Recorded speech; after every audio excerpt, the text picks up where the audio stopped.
Pathanamthitta MC റോഡിൽ tanker lorry ബൈക്കിലിടിച്ചുണ്ടായ അപകടത്തിൽ ഒരാൾ മരിച്ചു.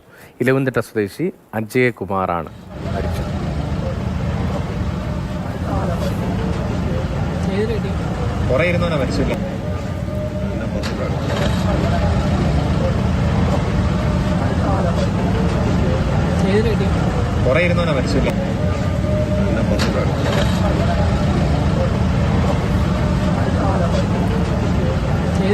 CK അഭിലാൽ വിവരങ്ങളുമായുണ്ട്. അഭിലാൽ, എപ്പോഴായിരുന്നു ഈ അപകടം?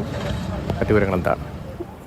MC റോഡിൽ പന്തളം പോലീസ് സ്റ്റേഷന് സമീപത്ത് വൈകുന്നേരം 4:30 കൂടിയാണ് അപകടമുണ്ടായത്. പന്തളത്തു നിന്നും ഇലവുംതിട്ടയിലേക്ക് ഇരുചക്ര വാഹനത്തിൽ പോയ 2 പേർ, അവർ സഞ്ചരിച്ചിരുന്ന വാഹനമാണ് അപകടത്തിൽപ്പെട്ടത്. തൊട്ട് മുന്നിൽ പോയ കാർ സഡൻ ബ്രേക്ക് ഇട്ടതോടുകൂടി ഇരുചക്ര വാഹനം നിയന്ത്രണം തെറ്റി കാറിന്റെ പിന്നിൽ ഇടിക്കുകയും ഇരുചക്ര വാഹനത്തിന്റെ പിൻസീറ്റ് യാത്രക്കാരൻ തെറിച്ച് റോഡിലേക്ക് വീഴുകയുമാണ് ഉണ്ടായത്. അജയ്കുമാറാണ് പിൻസീറ്റ് യാത്രക്കാരനായിരുന്നത്. ഇദ്ദേഹം റോഡിലേക്ക് തെറിച്ചു വീഴുകയും എതിർ ദിശയിൽ വന്ന ടാങ്കർ ലോറി ഇദ്ദേഹത്തിന്റെ ശരീരത്തിലൂടെ കടന്നു പോവുകയുമാണ് ഉണ്ടായത്. സംഭവ സ്ഥലത്ത് വെച്ച് തന്നെ അജയ്കുമാർ മരണമടഞ്ഞു. ഇദ്ദേഹത്തിന് 34 വയസ്സാണ് പ്രായം. സ്വകാര്യ ആശുപത്രിയുടെ മോർച്ചറിയിലേക്ക് മൃതദേഹം മാറ്റിയിട്ടുണ്ട്. ദാരുണമായൊരു സംഭവമാണ്. ടാങ്കർ